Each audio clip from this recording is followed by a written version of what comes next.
Hi friends, welcome to chains kitchen. இன்றைக்கி நம்ம chains கிச்சனில் என்ன பார்க்க போகிறோன்னா காலிஃப்ளவர் ஃப்ரை. அதை எப்படி செய்யலான்னு பார்க்கலாம். வாங்க வீடியோக்குள்ளே போகலாம்.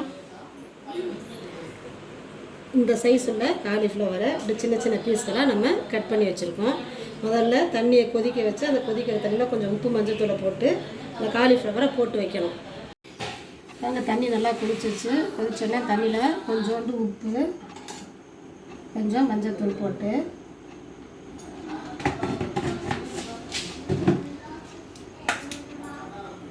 நல்லா கலந்து விட்டுட்டு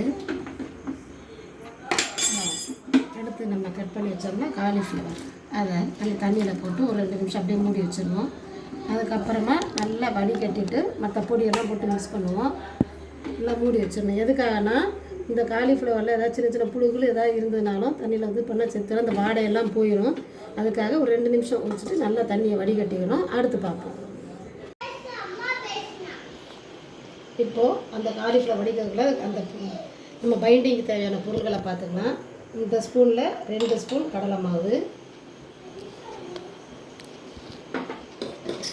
1 ஸ்பூன் சோள மாவு, 1 ஸ்பூன் மைதா மாவு, 1 ஸ்பூன் அரிசி மாவு, கொஞ்சம் போல் இஞ்சி பூண்டு பேஸ்ட்டு, தனியாக அரைச்ச மிளகாத்தூள் 1.5 ஸ்பூன், கலருக்காக கொஞ்சம் காஷ்மீர் மிளகாய். இது கலருக்காக தான், இது காரம் இருக்காது. இந்த காலிஃப்ளவர் ஃப்ரைக்கு தேவையான அளவு உப்பு இதெல்லாம் போட்டு நல்லா ஒன்றா மிக்ஸ் பண்ணி வச்சுக்கணும். நான் கடையில் வாங்குகிற வேறு எந்த பொடியுமே போடலை. இங்கே நம்ம வீட்டில் இருக்கிற இந்த பொடிகளை வச்சு தான் நம்ம செய்ய போகிறோம். நல்லா சூப்பராக முறுமுறுன்னு இருக்கும். பொடிகளையெல்லாம் நல்லா மிக்ஸ் பண்ணி வச்சுக்கணும். வச்சுட்டு காலிஃப்ளவரை வடிகட்டிட்டு அதுக்கப்புறம் என்ன செய்யலான்னு ஏற்கனவே இந்த பொடியெல்லாம் ஒன்று போல் கலந்து வச்சுருக்கோமா. காலிஃப்ளவர் வடிகட்டி வச்சுருக்கோம். முதல்ல தண்ணி எதுவுமே ஊற்றாமல் நல்லா போட்டு பொடியோடு சேர்ந்து நல்லா மிக்ஸ் பண்ணி விட்டுருவோம். தண்ணியே ஊற்ற வேண்டாம், காலிஃப்ளவரில் இருக்க ஈரமே போதும். ஏன்னா நம்ம கடைசியில் நல்லா எல்லாத்தையும் பிசைஞ்ச பிறகு நம்ம லைட்டாக தண்ணியை தொழிச்சு பிசைஞ்சோம். எல்லா பொடியும் போட்டு நல்லா மிக்ஸ் பண்ணி வச்சுக்கணும்.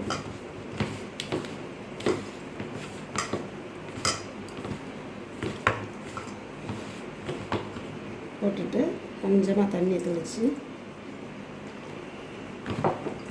திரும்பவும் நல்லா இந்த போல் எல்லாத்தையும் பொடி படுற மாதிரி நல்லா பிசைஞ்சு விட்டுட்டு அதுக்கப்புறம் நம்ம எண்ணெய் காய வச்சு பொரிச்சு எடுத்தோம்னா நல்லா சூப்பரான கோபி 65 காலிஃப்ளவர் சில்லி நம்மளுக்கு ரெடி ஆகிடும். அவ்வளோதான், போதும்.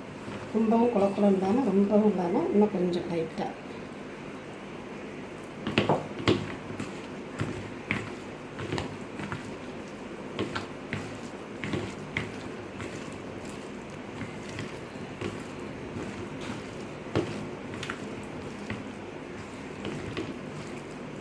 பிசைஞ்சு வச்சாச்சு. வச்சு எண்ணெயில் பொரிச்சு எடுத்துடலாம்.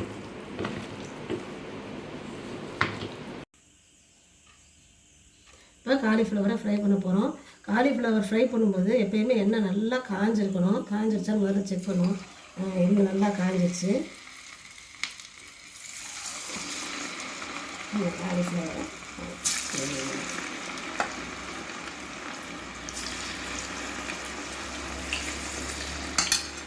போட்ட பிறகு கொஞ்சம் குறைச்சி வச்சுக்கலாம். ஸ்டவ் போடும்போது எண்ணெய் சூடாக தான் இருக்கணும்.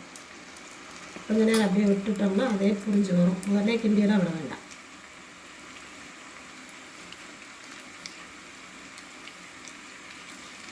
நம்ம எந்த கலருமே கடையில் வாங்கின பொடியோ எந்த கலருமே நம்ம போடலை. வீட்டுகளில் நம்ம வச்சுருக்கிறதுக்கு பொடி வச்சு தான் போட்டிருக்கோம். அதே பாருங்கள் இவ்வளோ முறுமுறுன்னு கலர் சூப்பராக இருக்கும். பாருங்கள் நல்லா முறுமுறுன்னு கிறிஸ்பியாகவும் நல்லா இருக்கும்.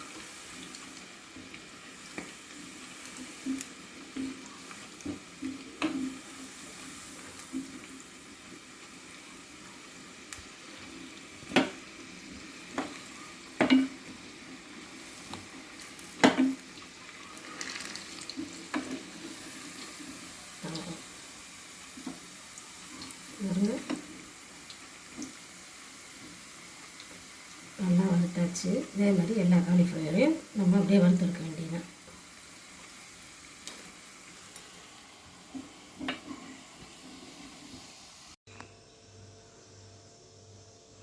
காலிஃப்ளவர்லாம் வறுத்து முடிச்சிட்டோம். நல்லா சூப்பராக முறுமுறுன்னு இருக்கும். இதே மாதிரி அளவுகளோட நீங்களும் உங்கள் வீட்டில் செஞ்சு பாருங்கள். இந்த வீடியோ உங்களுக்கு பிடிச்சிருந்ததுன்னா லைக் பண்ணுங்கள், ஷேர் பண்ணுங்கள், கமெண்ட் பண்ணுங்கள்.